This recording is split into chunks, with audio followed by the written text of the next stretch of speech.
ละกันเป็นการบรรลัดตัดยอดบรรลัดตัดย่อจนเกินไปเรียกว่ามหาชาติเรียงกัน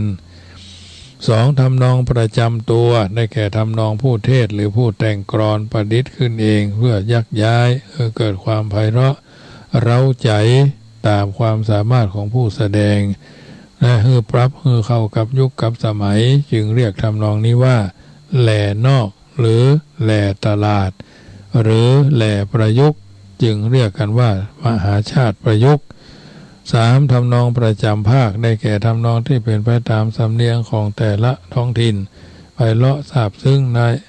ขึ้นไปตามแบบภูมิภาคนั้นๆนอกจากนั้นยังเป็นการแสดงธรรมเรื่องเดียวที่มีเพลงประจำกันคอยรับคอยส่งเพราะพระขึ้นคณะพระขึ้นลงธรรมาสน์คือมีการบรรเลงปีพาทประกอบการต่างๆดังนี้การทศพรเพลงสาธุการประกอบกิริยาน้อมนมัสการพร10ประการของนางพุทธดีการหิมพานต์บรรเลงตวงพระธาตุประกอบกิริยาอาการป่วยทานของพระเวสสันดรการนาตานาการบรรเลงเพลงพญาโศกประกอบกิริยาอาการโศกสลดหดรันทดใจและพระเวสสันดรพระนางมัตสีกุมารชาลีและกันหาก็เสด็จนิราชจากนครการวรรณประเวทเพลงครับพญาเดินประกอบกิริยาเดิ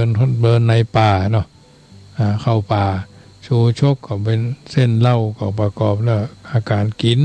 อันตรกามของพราหมณ์ชูชกใจเพลงคางข่าวกินกล้วยประกอบในการมาของทุบของผู้ทุพพลภาพกันจุลพลคือป่าน้อยคือเพลงคุกพาดหรือราวรัวสามลาประกอบพิริยาสำแดงอิทธิฤทธิ์ขู่ขวัญของพรานเจตบุตรและเพลงแสดงใส่ชูชกการมหาพลกับบรรเลงเรื่องอธิบายเรื่องเข้าป่าเนาะไว้พระอจุดลสีการกุมารก็โอดครับเพลงเชิดจริงสลับกับการประกอบกิริยาอาการที่ชูชกกระชากลากดึงถูกุมารีเคียนตีสองกุมารให้เดินทางไปการมัตสีกับบรรเลงเพลงท่ายอยเนาะสลับกับเพลงโอดประกอบกิริยาอาการที่พระนางมัตสีข้ามควรหวนหาทั้งสองกุมารหลังจากพระเวสสันดรประทานแก่ชูชกกันต่อมากันสักกบันบรรเลงเพลงกลมหรือเรียกว่าเพลงเหาะประกอบอาการเหาะลงจากสวรรค์ของพญาอินทร์และการแปลงร่างของพญาอินทร์กันมหาราชเป็นกันที่กล่าวนอกประกอบพิริยาอาการยกพลเสนาอามาตย์พระเจ้าสนใจเพื่อเสด็จไปรับพระเวสสันดรกับพระนครหรืออาจบรรเลงเพลงทำขวัญตอนพระเจ้าสนชัยรับขวัญพระนัดดาทั้งสองการชักกติหรือสักกษัตริย์บรรเลงเพลงตระนอนประกอบกิริยาอาการไปทั้ง6กษัตริย์นอนแรมแก้มป่าเนาะนครก็เพลงกองโยนประกอบกิริยาอาการขบวนยุหญาตราอย่างใหญ่ยิ่งพร้อมพังโดยอิสริยยศอย่างสมพระเกียรติกับสู่พระนครเมื่อการเทศมหาชาติสิ้นสุดลงปีพาทย์บรรเลงเพลงกล่าวรำเป็นการแสดงความรื่นเริงบันเทิงใจด้วยกุศลธรรมที่บำเพ็ญสำเร็จสิ้นไปด้วยบริบูรณ์และเป็นการอนุโมทนาสำนวยอวยพรแก่ผู้ที่ร่วมบุญในโอกาสต่างๆนานาแต่ละปีเนาะประการที่3ธรรมชาติเวสสันดรเป็นเรื่องพรรณนาถึงธรรมชาติป่าเขาลำเนาภัยพืชพันธุ์ธัญญาหารนานาชนิดทางพืชบกพืชน้ำดอกไม้ป่ากล้วยอ้อยเป้าตาลสัตว์บกสัตว์น้ำหลายหลากหลายมากชนิดมากวิธีนะ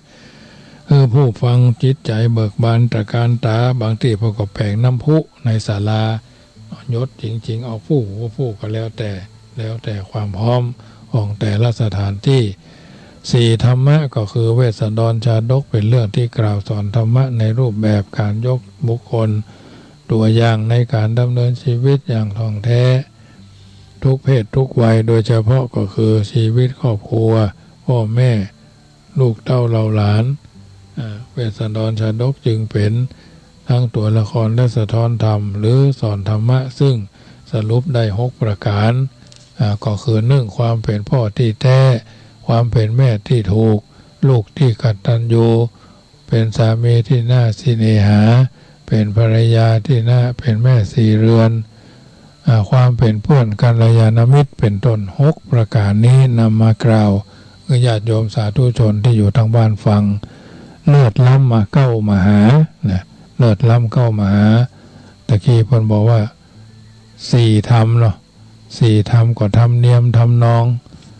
แล้วก็ธรรมเนียมธรรมนองแล้วก็ธรรมชาติและธรรมะอันนี้เป็น4ธรรมเก้าล้ำมหา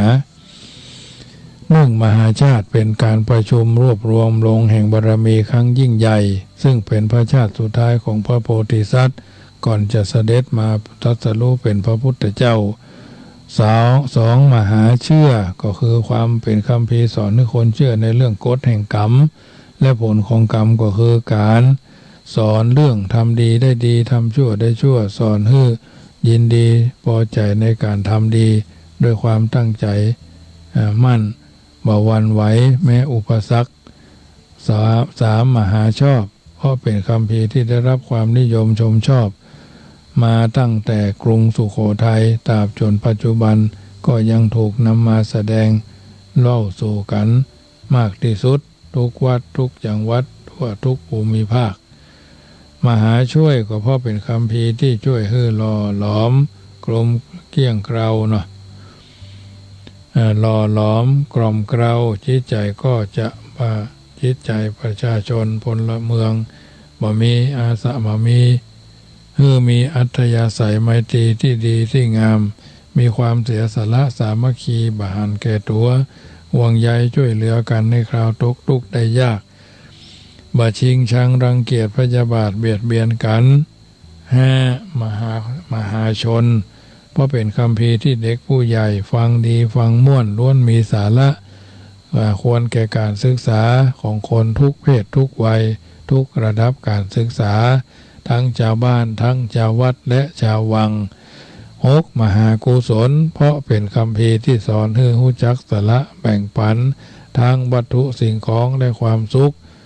ส่วนตนเพื่อประโยชน์แก่ส่วนรวมมหามงคลก็คือเพราะเป็นคำพีที่สอนทุกคนกระทำหน้าที่ของตนให้บริบูรณ์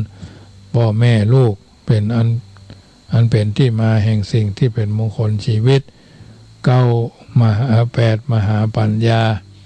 เพราะเป็นคำพีที่สอนให้ผู้ฟังมีความฉลาดรอบรู้ในวิถีการดำเนินชีวิตได้อย่างมีคุณมีค่ามหาปัญญามหาบารมีเพราะเป็นคำพีที่สอนให้คนบำเพ็ญบารมีด้วยความจริงใจสนับสนุนส่งเสริมให้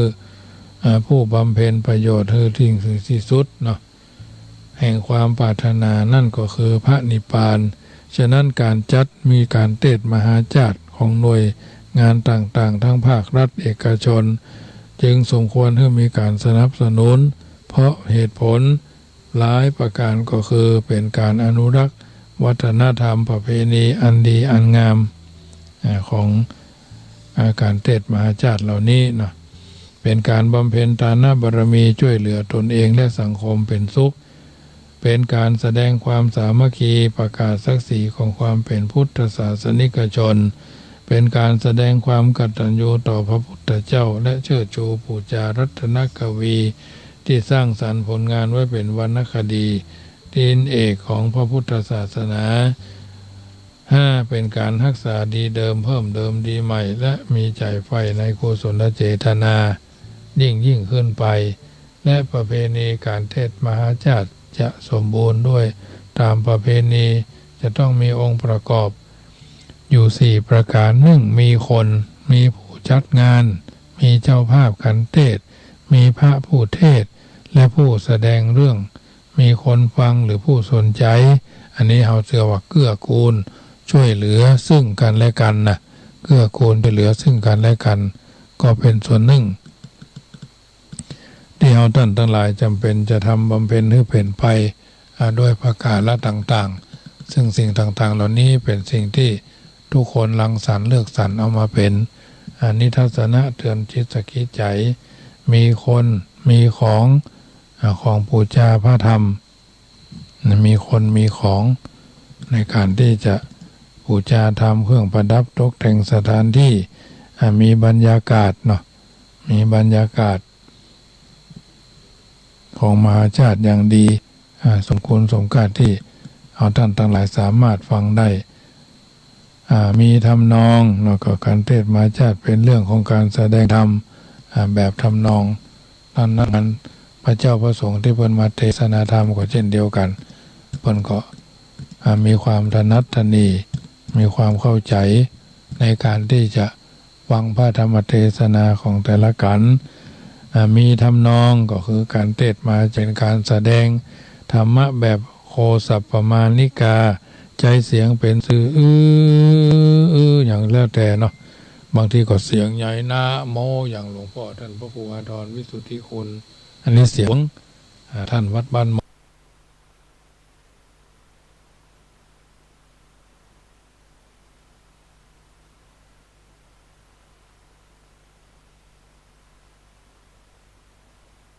นี่ก็เสียงหลวงเนาะเสียงน้อยๆก็รุ่งน้อยนี่เทศบัตรีหรือมัตสีนะมีธรรมะก็แสดงธรรมในได้ชัดเจนงามในเบื้องต้นอาทิกันได้ยานังงามในท่ามกลางมัจเจกันได้ยานังงัดพยะกันได้ยานังเนี่ยอันนี้ถือว่าผู้เทศหรือแสดงชาติได้อย่างดีมีคุณภาพผู้ต้องถูกต้องตามระเบียบแบบแผนประเพณีนั้นต้องเป็นผู้ประกอบไปด้วยคุณลักษณะสมบัติพิเศษหรือสันห้า1มีศาสตร์ทุนฐานความรู้ความเข้าใจเนื้อหาสาระเวสสันตระชาดกอย่างถูกต้อง2มีศีลมีเทคนิคหรือศิลปะในการถ่ายทอดได้อย่างซาบซึ้งถึงอารมณ์ของแต่ละตัวละคร3มีเสียงมีพรสวรรค์คือเสียงดีเสียงดังฟังแล้วให้บันเทิงใจไม่เบื่อหน่าย4มีชั้นเชิงก็คือมารยาทหรือคุณธรรมของนักเทศน์บาหันแก่อามิตรหรือมุ่งแต่แสดงเนื้อหาสารธรรมอย่างถูกต้องชัดเจนดังนั้นการเทศน์มหาชาติจึงเป็นการใช้ใจอารมณ์ผสมผสานครับเป็นการใช้สติการใช้เสียงสื่อซ้ำประกอบด้วยความท่วงท่าทีลีลาบอกให้รู้ว่าตอนใดโศกสลดสุขทุกข์สมหวังผิดหวังชื่นชมขมขื่นครับแค้นแสนสุขนะผู้เทศจึงจะประกอบด้วยเสน่ห์ดังนี้มีความรู้พร้อมเพรียงพอเพียงเสียงกังวานปฏิภาณว่องไวจิตใจสะอาดมารยาทดีงามนะพระผู้เทศจะต้องมีความรู้พอเพียงเสียงกังวานปฏิภาณว่องไวจิตใจสะอาดมารยาทดีงามนะแต่การเทศมหาชาติปัจจุบัน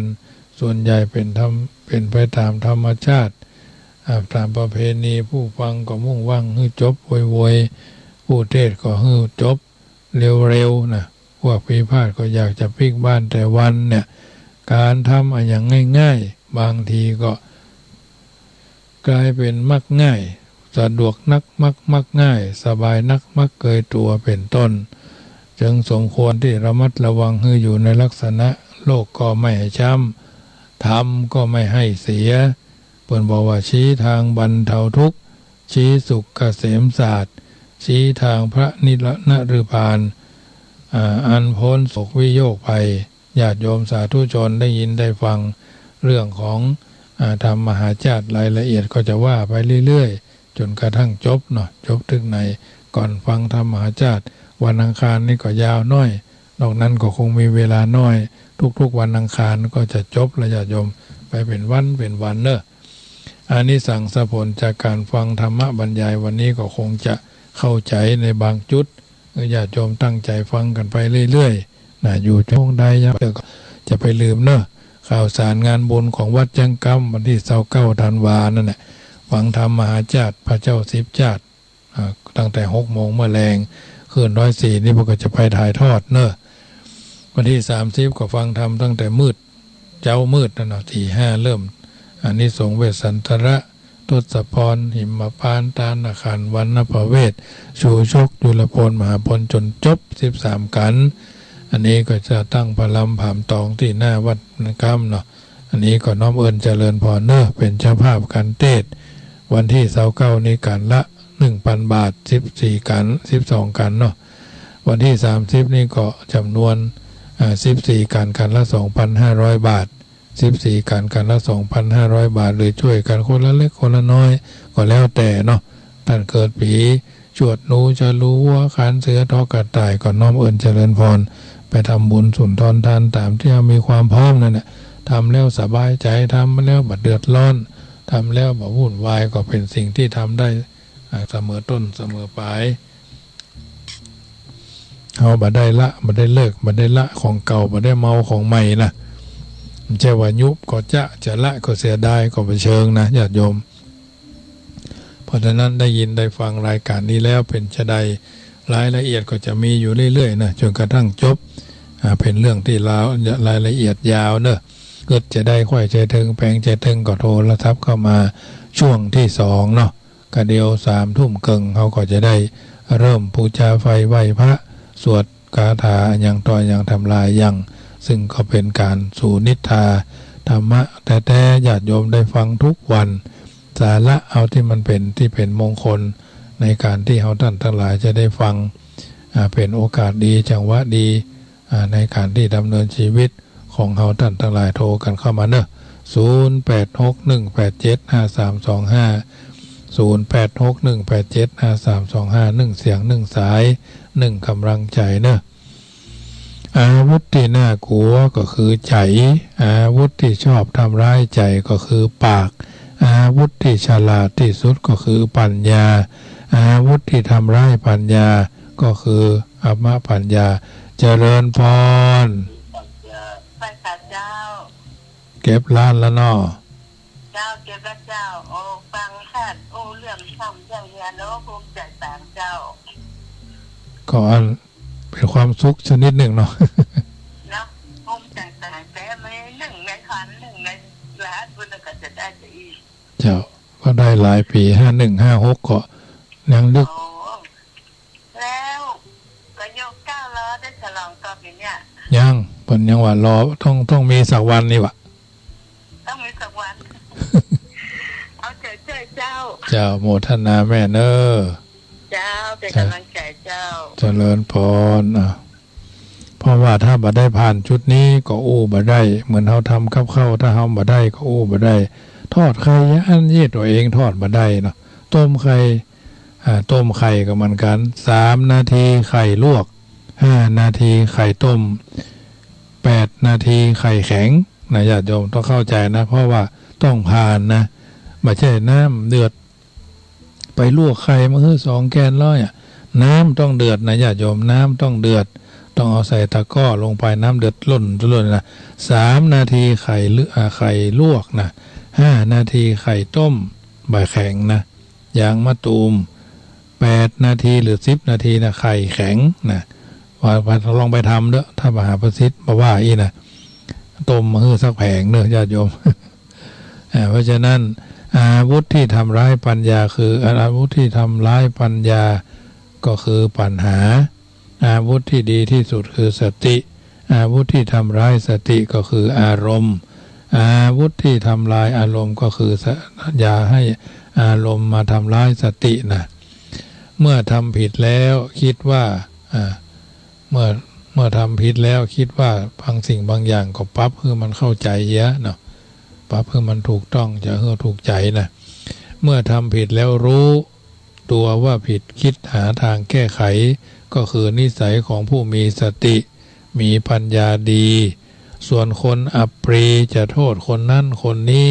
ไม่เคยคิดว่าตนผิดไม่เคยคิดจะแก้ไขมักใส่ร้ายป้ายสี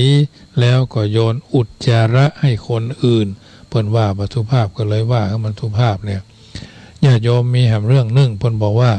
มารบ่มีบารมีบ่เกิดมารเป็นสัญลักษณ์ของมหาบุรุษผู้ยิ่งใหญ่ในวันข้างหน้าก็ว่าได้มหาบุรุษก็บ่ต่างกันอย่างจากก้องใหญ่ ยิ่งโดนลุมตุบตีทำลายแทนที่จะดับแต่กลับดังกับยิ่งดังบารมี10ขันธิบารมีเนี่ยความอดทนอดกลั้นเป็นคุณธรรมของมหาบุรุษในวันต่างหน้าแผ่นดินยิ่งโดนคนเหยียบคนย่ำกร่ำกรายเท่าไรแผ่นดินก็จะยิ่งแข็งแกร่งหนาแน่นเป็นพึกเป็นแผ่นขึ้นมาเท่านั้นเพราะเหมาะแก่การปลูกบ้านสร้างเมืองให้ผู้คนได้อยู่ได้อาศัยเปรียบเสมือนมหาบุรุษอย่างเช่นพระพุทธเจ้าที่บอกว่าพระองค์จะทำอะไรเสด็จดำเนินไปที่ไหนก็จะพบเจอแต่แต่มารคอยกีดคอยขวางพยายามทำชื่อเสียงทำลายพระเกียรติของพระองค์จากทั่วทุกทิศทั้งกลางวันทั้งกลางคืนแม้แต่ตั้งแต่พระองค์ประสูติจนกระทั่งดับขันธปรินิพพานบ่าวายโดนมารมาทำลายพระเกียรติคนเฮาก็เช่นเดียวกันเจออุปสรรคปัญหาทดสอบมากกว่าเท่าใดก็ยิ่งทำให้คนธรรมดากลายเป็นมหาบุรุษของโลกได้เช่นเดียวกับองค์สมเด็จพระสัมมาสัมพุทธเจ้าที่พระองค์ได้บำเพ็ญให้เป็นไปเมื่อทำสิ่งนี้แต่ด้วยขันติบารมีของผู้ที่จะเป็นมหาบุรุษของโลกพระองค์ทรงบัดตอบโต้แต่กลับนิ่งเฉยต่อคนที่คิดร้ายทำร้ายพระองค์เนี่ยคุณธรรมของมหาบุรุษนิ่งได้ทนได้เฉยได้นี่ใครจะทำร้ายก็มาทำร้ายตอบใครจะเข้าใจผิดก็ปล่อยไปอย่างเข้าทำนองว่าเง่าจังเตอะว่าเสอะจังเขานั่นแหละญาติโยมความจริงก็คือสิ่งที่ปรากฏความจริงที่ผู้ถูกทำร้ายน่าจะเป็นคนที่เจ็บปวดรวดร้าวทรมานแต่ทุกทรมานแต่พระเทวทัตกำนางจินจามนาวิการเหล่าพราหมณ์ที่ปกป้องพระพุทธเจ้าเป็นต้นถือว่าคนที่คิดร้ายปองร้ายคนอื่นเพราะความอิจฉาริษยาที่แน่นอยู่ในหัวอกคนหมู่นี้จะหาความดีในชีวิตนั้นบ่มีเพราะมีแต่จะกึดดีกับคนอื่นเพราะแม้แต่จะกึดดีกับคนอื่นก็คงบ่กึดนะความสุขคงบ่ต้องอู้ถึงคนกึดบ่ดีกับคนอื่นก่อนนักแก่เพราะฉะนั้นก็บ่ต่างอย่างจากคนที่ตกมรณะทั้งเป็นยิ่งปองร้ายทำร้ายคนที่เขาสร้างบารมีใหญ่อย่างเช่นพระเทวทัตกับพระพุทธเจ้าแม้แต่แม่ธรณีก็ยังอุ้มบ่อยู่แผ่นดินต้องสูบเอาไปในอเวจีมหานรกฉะนั้นหมู่เฮาอย่าไปว่าไผอย่าไปขวางคนที่เขาทำบุญสร้างบารมีถ้าหากคนนั้นเป็นแม่น้ำใหญ่คณะใหญ่การสร้างบารมีของเขาก็ใหญ่เหมือนดังแม่น้ำโขงอย่างนี้ลองเอาอย่างไปขวางดูก่อนจะโดนมวลน้ำพังทลายมดเผลอนะพัดจนมิดลงไปบาหันอย่างสักอย่างโลกนี้จักรวาลนี้เป็นอาจินไตยพระพุทธเจ้าที่ผ่านมามากมีมากดังเม็ดทรายในท้องมหาสมุทรการบำเพ็ญบุญบารมีของพระโพธิสัตว์ก็บ่ได้จำกัดว่าต้องมีแบบแผนอย่างนี้อย่างนั้นโลกสมมุติเข้ากันทำทั้งนั้นพระโพธิสัตว์บางองค์ยังมาเกิดเป็นงัวเป็นควายเป็นไก่เป็นหมูเป็นหมาเกิดเป็นปลาเป็นเต่าก็มีหลายคนที่บอกฮู้จักเรื่องนี้บางเตื้อก็ไปนั่งร้านอาหารสั่งเมนูแปะสะป่านึ่งแปะสะป่าต้มแปะสะป่าทอดเนี่ยแกงส้มลาดเข้าไปห่อแปะสะเนาะกินอิ่มน้ำสำราญเกี้ยวกรุบอย่างก็ว่าไปเนาะเผชิญป่าที่นั่งสั่งต้นดันเป็นป่าพระโพธิสัตว์งานนี้คงสวยขนาดต้องไปกินป่าเก๋าในเมืองมอนะฮกกันทั้งนั้นแน่นอนเพราะเหตุนี้แหละท่านผู้ฟังทั้งหลายพระพุทธองค์ท่านจึงได้ทรงบัญญัติศีลข้อที่1คือห้ามฆ่าสัตว์เพราะพระพุทธเจ้าทราบดีว่าทุกชีวิตเกิดมาล้วนแต่มีคุณค่าเสมอกันทุกชีวิตล้วนฮักตัวกลัวตายเหมือนกันนะแต่คนในยุคสมัยกึ่งพุทธกาลนี้กลับมาสำนึก บาปบุญคุณโทษคิดว่าสรรพสัตว์เกิดมาเป็นอาหารคนหลงเมาเลือดเนื้อเชื้อไขเสพเมถุนบนกองทุกข์ของสรรพสัตว์เสียงกรีดร้องกรีดกราดหุยหิวโหยเนาะนะเสียงกัดเสียงเย็นเนาะโดนฆ่ายังหมาหมูก็ห้องอูดไก่ก็ห้องจิกจักควายก็ห้องพ่อแม่ก็ห้องโบงัวก็ห้องโบเป็นต้นนะจึงเกิดเป็นการียุค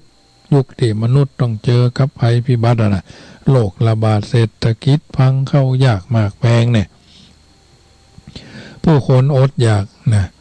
มาเพิ่นฮ้อว่าหน้าหมองต้องแห้งเนาะหน้าหมองต้องแห้งทุกอย่างล้วนเกิดจากจิตใจของมนุษย์ติดตกต่ำถูกย้อมด้วยสันดานดิบป่าเถื่อนจนบำเรอคุณธรรมความดีเอาไว้พยุงยกแผ่นดินขึ้นสูงขึ้นแม้แต่กำอู้กำจ่าของคนในยุคปัจจุบันแทนจะหาภาษาดอกไม้ก็มีแต่ดอกอุตภิษสุมาเถอะไอเหี้ยพ่องไอซัดพ่องเป็นมุงเป็นกูเป็นคิงเป็นห้าคิงหู้ก็ว่าห้าเป็นไผด่าพ่อด่าแม่ด่าครูบาอาจารย์ด่าสถาบันจ้วงจาเพื่อเดือดร้อนวุ่นวายที่ฮั่นที่นี่นะเฮาก็หันว่าไอเหี้ยเอ้ยไอซัดเอ้ยว่ากันนี่นะอันนี้สุมาเถอะออกทางนี้เนอะท่านว่ายุคนี้เป็นยุคคนดีหนีเข้าป่าคนบ้าอยู่ในเมืองคนดีสมัยเนี้ยอยู่ยากขึ้นตึงวันแต่กึดจะทำดีก็เนี่ยแค่กึดจะทำดีก็ทำดียากเลยคนดีเลยต้องลบซ่อนพ่องบางทีก็แอบกึดเนี่ยทำดีหรือทำเลวดีถึงขนาดต้องลบต้องซ่อนขนาดนี้เลยโอ้แม่เจ้าไอ้นะปวานน่ะยุคปัจจุบันนี้คนคิดเลวทำเลวมีมากกว่าคนคิดดีทำดีเพราะฉะนั้นกินเล็กกินน้อยกินหินกินทรายผลประโยชน์เอาพวกมากลากไปนะเพิ่นว่าอาจจะคนดีทำดีก็ฟอกเงินก็พอแล้วมันถ้าจะไปขายยาอย่างอันอย่างอี้นะแต่ถึงความดีในกึ่งพุทธกาลจะทำให้คนจะทำได้ยากเพียงใดก็มันก็ต้องทำถ้าคนดีเอาแต่กัวหัวหดก็คงจำได้ทำอย่างสักอย่างโลกนี้เพิ่นห้องว่าขี้ใส่น้ำก็กลัวจระเข้ขี้ใส่บกก็กลัวเสือเอากล้วยอย่าหวีไปอยู่แม่ลองสอนเลยนะต้องทำอย่างแล้วญาติโยมบนพื้นฐานบนความถูกต้องคนเฮาถ้าทำดีแล้วมันต้องตายก็ตายอย่างตายเพราะความดีนี่แหละมันภาคภูมิใจว่าชาตินี้เฮาตายเพื่อความดียุคนี้โลกกำลังคัดคนว่าภัยควรจะอยู่หรือภัยจะไปคนที่มัวแต่เสียเวลากับการกินการนอนการสืบพันธุ์ตัณหาราคะจะริดอัตยาศัยเวลาเอาเวลามีค่าใช้ชีวิตคอยจับผิดคิดร้ายต่อคนอื่นคนแบบนี้แผ่นดินจะกวาดไปหมดเขาจะเก็บก่อนเลยนะแผ่นดินกวาดไปเลยบ่เว้นไว้แต่บ่เว้นไว้เลยสักนิดสักหน่อยเนาะบ่เว้นหมู่หัวมดหัวบ่มีหัวมดหัวมีผมชี้ใจหยาบกระด้างไร้คุณธรรมคนพวกนี้โดนเก็บกวาดเหมือนกันพระท่านว่าคนที่รอดในยุคนี้ต้องเป็นคนดีมีศีลธรรมจริงๆโดยเฉพาะศีลห้าต้องมีอย่างน้อยแต่น่าเสียดายคนยุคนี้แม้แต่ศีล3 ข้อก็ยังบ่มีกันเลยมัวแต่เอาเวลาไปอิจฉาคนนั้นด่าทอคนนี้ทำเองจมตัวเองจะจมแม่ธรณีมืดอยู่แล้วยังบ่ฮู้ตัวแต่มันก็ควายไปเห็นแล้วมันบัดตันการเหมือนคนที่หัดว่ายน้ำตอนเหือกำลังจะจมนะคนที่จะรอดในยุคนี้ศีล5อย่างเดียวอาจจะบ่พอเพียงบ่พอเสียด้วยซ้ำต้องมีบุญกุศลใหญ่ๆหนุนนำตัวบุญตัวนี้ท่านหมายถึงการเสียสละเพื่อประโยชน์และสุขของคนส่วนรวมแผ่นดินกำลังจะเลือ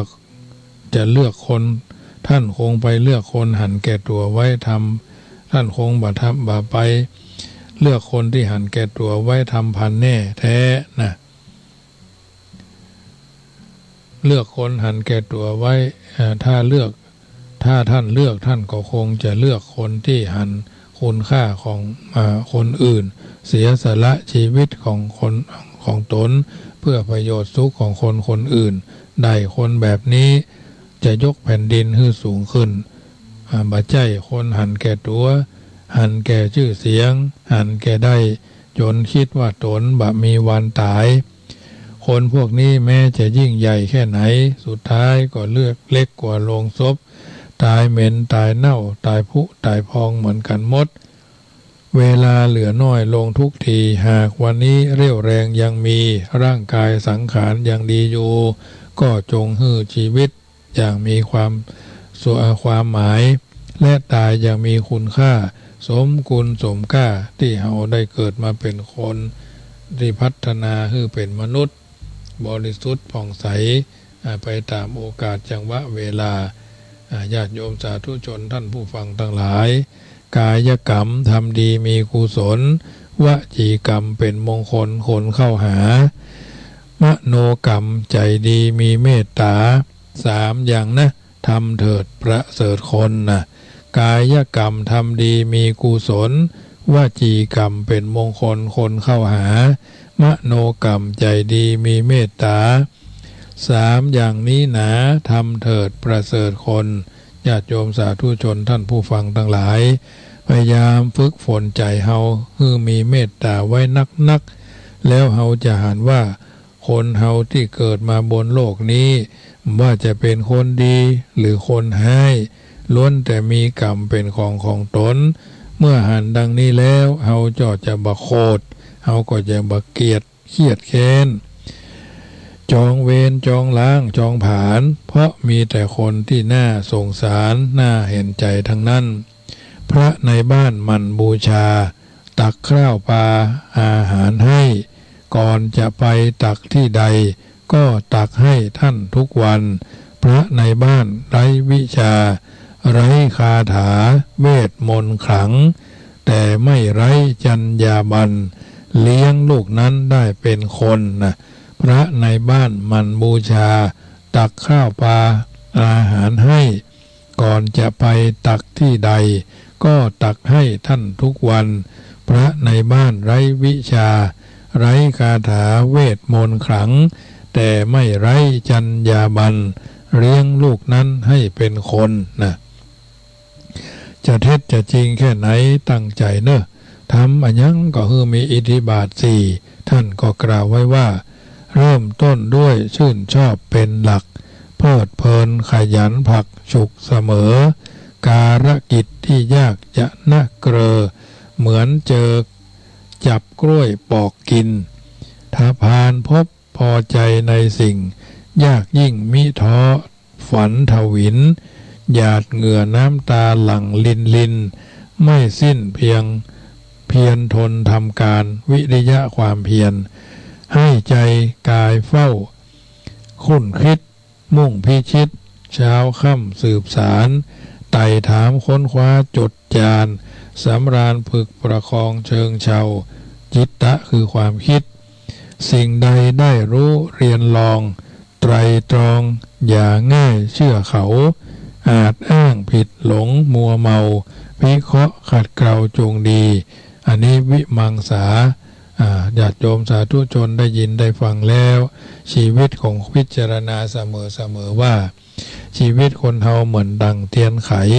จุดแล้วก็รอดับชีวิตไร้สาระขนาดนี้ยังบ่ขวายเกินที่จะแก้ไขแม้ชีวิตเหลือน้อยลงเพียงใดควรภูมิใจได้ทำความดีตันมีคนหันหรือบ่หันอย่างใดเล่าตัวของเฮาเอาความดีที่สร้างสรรค์ไผจะหันหรือบ่หันบ่สำคัญตัวเฮาหันรู้ตัวเรานั้นรู้ดีเท่านี้พอนะมันอุทิศส่วนบุญกุศลให้เทวดาประจำตัวให้ท่านเมตตาให้กำลังใจให้พรประเสริฐปลอดภัยท่านมีจริงและช่วยเฮาได้เทวดานั้นมีจริงแท้แน่นอนท่านเสวยภพภูมิตามชั้นต่างๆตามบุญที่ท่านทำมาเทวดาประจำตัวละท่านเป็นไผท่านก็คือพ่อแม่เฮาในทุกภพทุกชาติก็ที่ยังมีสายใยบุญ ยังห่วงใยเฮาอยู่แล้วเฝ้าดูอยู่ในทุกช่วงชีวิตหรืออาจจะเป็นญาติพี่น้องมีพระคุณครูบาอาจารย์ที่เราสายใกล้ชิดท่านเคยหมายว่าเฮาจะบ่รอดแต่ทำไมรอดเคยหมายเหมือนบ่มีภัยช่วยเฮาเลยล่วงหน้าอาจจะยามที่จะทำอะไรอย่างก็ผิดพลาดหรือมีอันตราย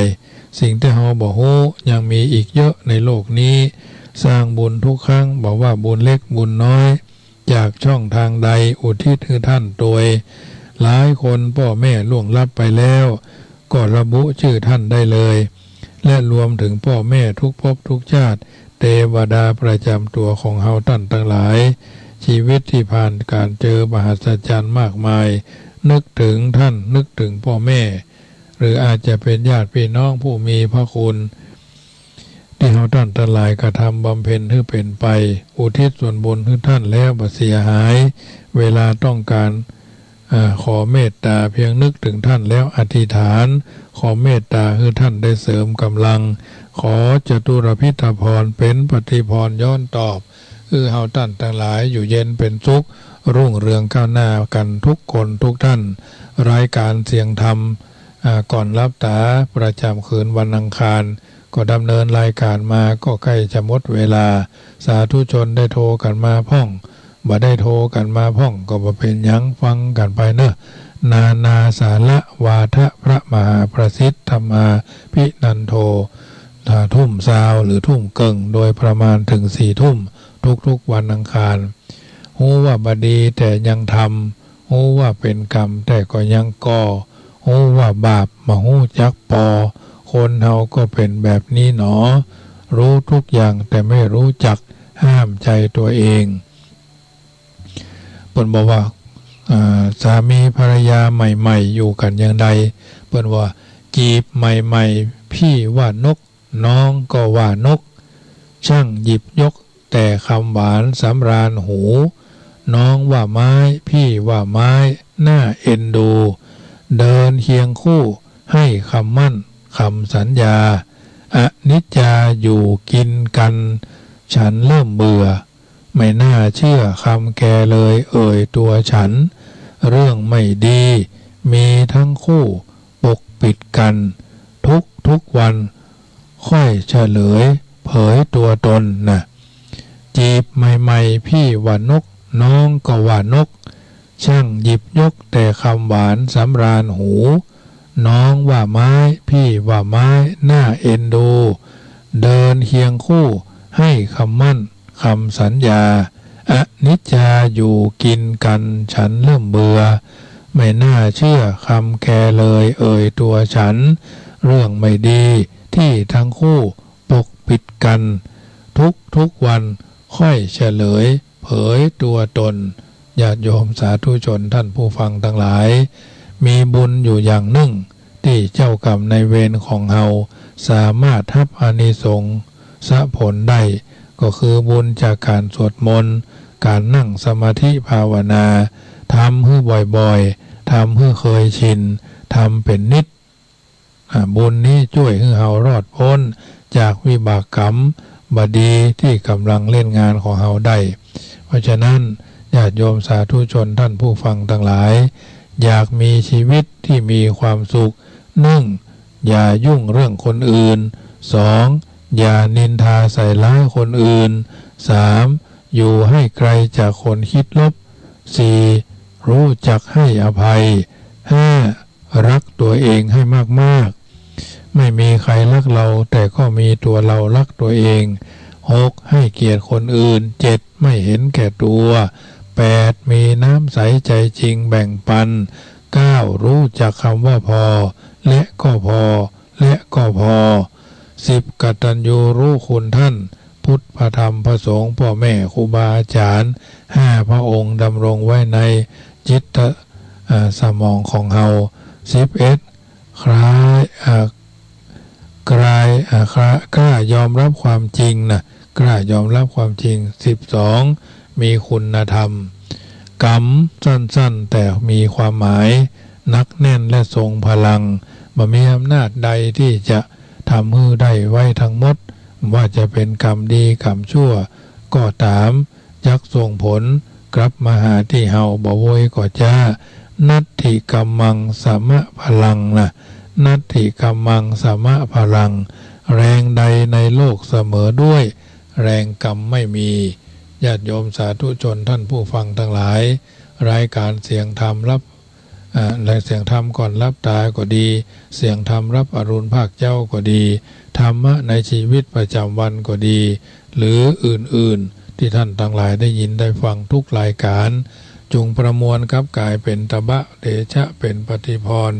ย้อนสนองตอบเพื่อญาติโยมสาธุชนได้ยินได้ฟังแล้วก็นำไปเป็นข้อเตือนจิตสกิดใจ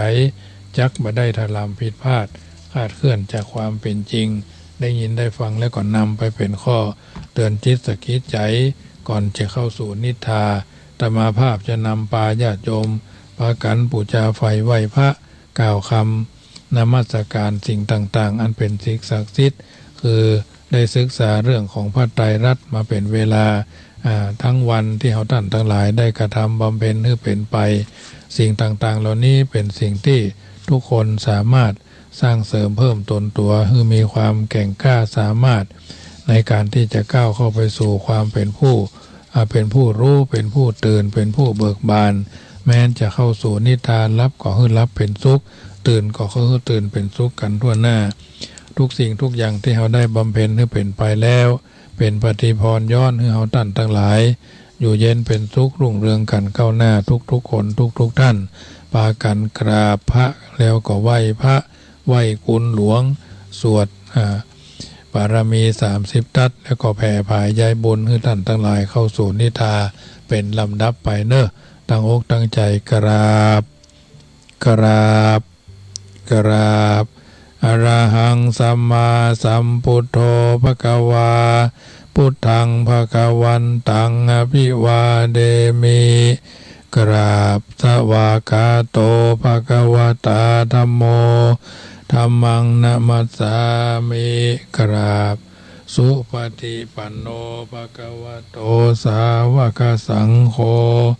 สังฆังนะมามิกราบมาตาปิตุคุณังอหังวันตามิกราบคุณูปการีวันทามิกราบได้กราบพระพุทธได้กราบพระธรรมได้กราบพระสงฆ์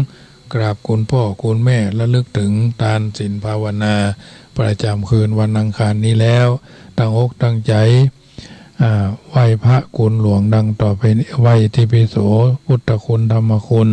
สังฆคุณแล้วก็ไหว้คุณหลวงเป็นลำดับไปนะโมตัสสะภะคะวะโตอะระหะโตสัมมาสัมพุทธัสสะนะโมตัสสะภะคะวะโตอะระหะโตสัมมาสัมพุทธัสสะนะโมตัสสะภะคะวะโตอะระหะโตสัมมาสัมพุทธัสสะพุทธังชีวิตังยาวะนิพพานังสรณังคัจฉามิธัมมังชีวิตังยาวะนิพพานังสรณังคัจฉามิสังฆังชีวิตังยาวะนิพพานังสรณังคัจฉามิทุติยัมปิพุทธังชีวิตัง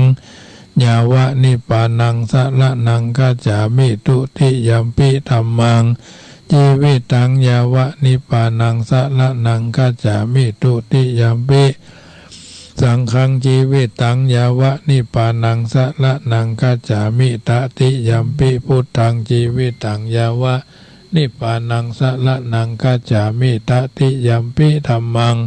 ชีวิตังยาวะนิพพานังสรณังคัจฉามิตติยัมปิสังฆังชีวิตังยาวะนิพพานังสรณังคัจฉามิติปิโสภควาอะระหังสัมมาสัมพุทโธวิชาจารณะสัมปันโนสุขโตโรกวิตูอนุตตะโลปุริสะธรรมสาลาธิสัทธาเทวมนุษย์สานังพุทโธภควาติสวาขาโตภควตาธัมโมสันทิฏฐิโกอากาลิโกเอหิปัสสิโกโอปันนะยิโกปัจจตังเวทิตาโพวินยูหิติสุปฏิปันโนภควโตสาวกสังโฆอุจุปฏิปันโนภควโตสาวก กสังโฆญาญาปฏิปันโนภะคะวะโตสาวกสังโฆสามิจิปฏิปันโนภะคะวะโตสาวกสังโฆอาหุนายโยปาหุนายโยตักขินายโยอัญชลีการณิโยอนุตตรังปุญญเขตังโลกัสสาติติปิโสภความือข้าพระเจ้ามี10 นิ้วตั้งวางคิ้วกายเกศาขอไหว้นมัสการมาพ่อคุณพระปีตามี21จุงมาอยู่ข้างขวาคุณพระมารดามี12จุงมาอยู่ข้างซ้ายคุณพระโพศพแม่เจ้าเสาเก้าจุงมาอยู่ทั่วสละพังกายาแห่งข้าพระเจ้าอาราธนาคุณพระพุทธเจ้า56จุงมาเป็นกำแพงแก้ว7 ชั้นแวดล้อมตนตัวแห่งข้าพระเจ้าคือว่าพระธรรมเจ้า38จุงมาเป็นกำแพงแก้ว7 ชั้นรอบโลนตัวแห่งข้าพระเจ้าราธนาคุณพระสังฆเจ้า34จุงมาเป็นกำแพงแก้วเจ้า7 ชั้นจุงมารอบตนตัวแห่งข้าพระเจ้าอาราธนาคุณพระอาจารย์10ทัศมาอยู่ตัวอาการ32อัฏฐตัสสะอาราธนาคุณพระกรรมฐาน18จุงมาเป็นทิพมนต์สอดส่องอาราธนาคุณพระกงกา12อาราธนาคุณแม่ธรณี21คุณอาราธนาคุณลม7ราธนาคุณไฟ6คุณราธนาคุณไฟคุณธาตุทั้ง4ธาตุดินธาตุน้ำธาตุไฟธาตุลมอาราธนาจุนมาปกปักรักษาข้าพระเจ้าอยู่เย็นเป็นสุขอายุมั่นขวัญยืนอาราธนาคุณอากาศ10ทัศคุณอาการะ21คุณอัคระ33คุณอานิสวาสคุณอัสวาสคุณปัสสวาสคุณศีล5คุณศีล8คุณศีล10คุณศีล227คุณปัญญาญาณโสดาสกิตากาอนาคาคุณอรหันตาคุณมรรค4พละ4นิพพาน1เป็น9นับแต่งพระปริยัติธรรมเจ้า10คุณตานะคุณศีลคุณเนกขัมมะคุณปัญญาคุณวิริยะคุณขันติคุณสัจจะคุณอธิษฐานคุณเมตตาคุณอุเบกขาธรรมติงสะบารมีคุณพระ ธรรมเจ้า84,000พระธรรมขันธ์อาราธนาคุณพระอภิธรรมา7 กัมปีคือสังวิทาภุกะญปะราธนาคุณนิกายทั้ง5ทีมะสังอังคุอาราธนาคุณพระวินัยทั้ง5อาปามะจุปะอาราธนาคุณพระสัทธาทั้ง8อจินะวาอะวะอะทานะอาทากะญะอาราธนาคุณอัฏฐาอัฏฐาใจยะคือปามานาอุกะสะนะตุจงมาเป็นดาบสลีกันใจอันแก้วกล้าฆ่าคมเฮมันตาอาราธนาอยู่กลางสันอาราธนาฟันด้วยพระไตรสรณคมคือพุทธังตัจจขาสิธัมมังตัจจขาสิสังฆังตัจจขาสินะโมตัสสะตะสัตโนตะสัตโมนะโมตัสสะสารพัดสัทธรูวินาศสันติอาราธนาพระคาถาว่าอสังวิทาภุกะอสังวิสุโลภุสะปุภะนะพิทวานนะพิทนะทวาลังตัตติสมิตพุทธะมิตรทิทวานตั้ง9กูจักเล่าพระคาถาพุทโธจะมัชชิโมเสโธสารีพุทโธจะทักกิเนอุตตเรโมคคารโนจะอานันโตปัจฉิเมวัจจะโกณดัญโยภุปโตภาเคภายัพเพจะขวัมปฏิอุบาลีหละติฐานเนอาคานายโยจะกัสสโบลาหุโลเจวะอิสาเนกัสสเปเตพุทธมังกลาโยจัตตวปูจิโตโหตินิทุโขนิรุปัตตโวมหาเตโชสัทธาโหติจยโสถีพระวันตุเมสาธุสาธุสาธุพระปัญญาปาระมี30ทัศสาธุพระปัญญาปาระมีวัดแวดล้อมวิริยะปาระมีอ้อมระวังดีศีลปาระมีบังหอกบังดาบเมตตาปาระมีปาแป้ดังปืนตาหน้าปาระมีฮือเป็นผืนดังต่ออุเบกขาปาระมีฮือก่อเป็นเวียงสัจจาปาระวีแวดละวังดีเป็นไม้ไตคันติปาระมีกายเป็นหอกเป็นดาบ บังหน้าไม้และปืนไฟอธิษฐานหน้าปาละมีผันดาบไปทุกแห่งแข็งแข็งแห้งแห้งป่าฝูงหมู่มารพีสางภายเพศทุกตะวีปบที่ป้างภายหนีนางทอรณีอัศจรรย์โสสะเหมือนฝันอยู่ที่ธาตุจ้างให้คายขัดเหมือนอยู่ข้างน้ำนาทีนองกว้างต่อกว้างแตกตีฟองระนองระเนือกกลายเป็นเขาตอกดอกไม้ถวายปู่จ้าพระแก้วแก่นไทยซาตานพระพุทธังเฮยจุงมาภายโปรดอนุญาตโทษโปรดผู้ฆ่าแท้ดีหลี แม่ธรณีออกมาหีดมวยผมอยู่ที่ธาตุจ้างให้คายคะจังงาซับดินพ่นน้ำนาทีลงพัดพายคอจ้างพายหักตบเต้าพระยามานห้องอ่าวพูนขัวกับยอมือขึ้นตุนหัวใส่เก้าผู้ฆ่านี่ได้ชื่อว่าลูกจิกพระพุทธเจ้าผู้มีบุญสมปานอันมากนักพระพุทธเจ้าจึงตั้งพระปัญญาปาระมีไหวเกาจั่นตั้งไหวตั้งหน้าก็ได้เกาจั่นตั้งไหวตั้งหลังก็ได้เกาจั่นตั้งแต่หัวแผ่วตีนก็ได้เกาจั่นตั้งแต่ตีนแผ่วหัวก็ได้เกาจั่นแสนวาลูกปืนจักมาเสมอเหมือนฝนแสนหาก็บ่มีมาคักจากไกลได้ข้าพเจ้าเลยได้ชื่อว่าพุทธคุณังธรรมคุณังสังฆคุณังพุทธอินตาธรรมอินตาสังฆอินตาอัสสหับแม่ธรณีผู้อยู่เหนือน้ำผู้อยู่กำแผ่นดินกันข้าได้ระลึกคือเถิงหาคุณพ่อคุณแม่คุณครูบาอาจารย์คุณพระแก้วเจ้าทั้งสามพระการคือคุณพระพุทธคุณพระธรรมคุณพระสงฆ์คุณแดดคุณฝนคุณน้ำคุณลมคุณไฟคุณกุศลเจ้าก็ดีคุณนางอุตตราเจ้าก็ดีคุณพระพเจกเจ้าก็ดีคุณพระตนเมตตาภาวันนาเจ้าก็ดีคุณพระแม่ธรณีเจ้าก็ดีจงมาสัมพิทักษ์รักษาคุ้มครองตั้งกำหน้าและกำหลังยังตนตัวแห่งผู้ฆ่าตั้งแต่ทีคากาละยามนี้วันนี้ค่ำคืนนี้และต่อไปนี้จิ้มแดดเตอพุทโธพุทธังรักษาธัมโมธัมมังรักษาสังโฆสังฆังรักษาพุทโธพุทธังอะระหังธัมโมธัมมังอะระหังสังโฆสังฆังอะระหังพุทโธพุทธังกันหะธัมโมธัมมังกันหะสังโฆสังฆังกันหะอายุวันโนสุขังปะลัง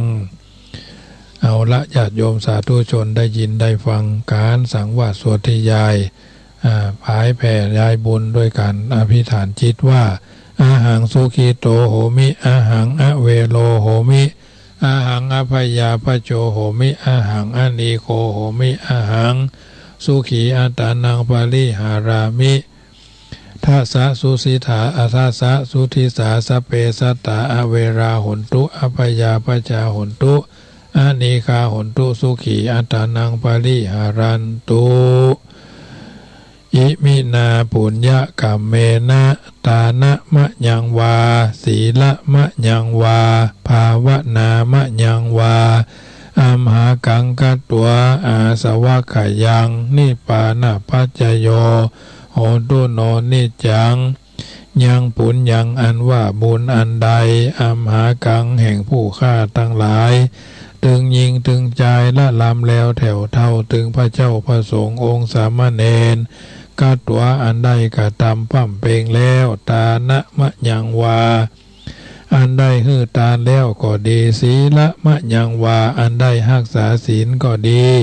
ภาวนามะยังวาอันใดกำเริญไมตาภาวนาพอเนื้อพอตัวพอจิตพอใจพอตนพอตัวเขาก็ดีนิปานะปัจจโยขอจงเป็นปัจจัยกัมจูผู้ฆ่าทั้งหลายพันได้ไปฮอดเวียงแก้วยอดมหาเนรปานอาสวะกะยัง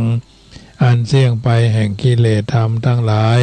โหตุจงมีโนแก่ผู้ฆ่าทั้งหลาย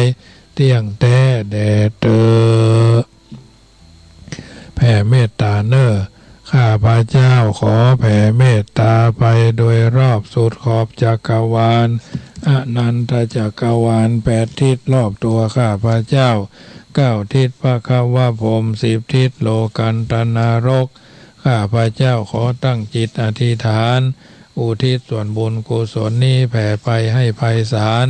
ถึงพ่อแม่และครูบาอาจารย์ทั้งลูกหลานญาติมิตรสนิทกันข คนเคยร่วมกิจการงานเพื่อพระพุทธศาสนาทั้งหลายจงมีส่วนได้ในบุญกุศลผลของข้าพเจ้าทั้งเจ้ากรรมนายเวรเทพเทวันขอให้ท่านได้กุศลผลนี้เถิดสัพพิติโยวิวัชชันตุสัพพะโรโควินัสสตุมาเตภวัตวันตรายโยสุขีทีกายุโกภวะสัพพิติโยวิวัชชันตุสัพพะโรโควินัสสตุมาเตภวัตวันตรายโยสุขีทีกายุโกภวะอภิวาทนาสีลิสนิจังวุตตาปจายโนจัตตารโอธรรมาวาทันติอายุวันโนสุขังพลังก่อนท่านนอนภาวนาสาธุพระว่านะมะพะทะอย่าเฉยใจเป็นหัวใจนะโมเตโชชัยป้องกันภัยยามหลับไม่อับจนเมื่อล้างหน้าอย่าล้างเปล่าเอาสิริเสกพุทธสังมิก่อน3 หนตำราว่าเป็นมหาชัยมงคลทิพมนต์คุ้มกันอันตรายจะจากเรือนคันไกลที่อยู่ถึงประตูยืนหยุดจุดที่หมายภาวนาสุขโตโพธิยายแล้วพันภายได้พิพัฒน์สวัสดีอีกจะพระกะสะปะทะมังเป็นมนต์ขังเป่าปัดกำจัดผีทั้งปีศาจพูดภายไล่การีเสกเจตีขับไล่ไม่แผ่วพานพุทธสังมังคลังโลเกอย่าเฉยใช้นิคาถามหาศาลช่วยป้องปัดเป็นมงคลคุ้มกันอันธพาลถึงลูกหลานได้ดีนี้กระจายเสกทุกคราสวมสร้อยห้อยพระเครื่องเดชกระเดื่องเรียกมงคล3 สายช่วยป้องปัดพยันอันตรายทั้งหญิงชายเมตตาปราณีเอ่ยรัตนัตยานุภาเวนะรัตนัตยเตชะสาพุทโธบังซ้ายธัมโมบังขวาสังโฆบังกายาอะระหังบังเกสาอะระหังพุทโธนะโมพุทธายะรายการเสียงธรรมก่อนรับตาอัตมภาพพระมหาประสิทธธรรมาวินันโทวัดยังกำตำบลมะกอกอำเภอป่าซางจังหวัดลำพูนขอนำรายการจากท่านไปก่อนรับเป็นสุขตื่นเป็นสุขกันทั่วหน้าสะทาโสถีพระวันตุโวอายุวันโนสุขังปะลัง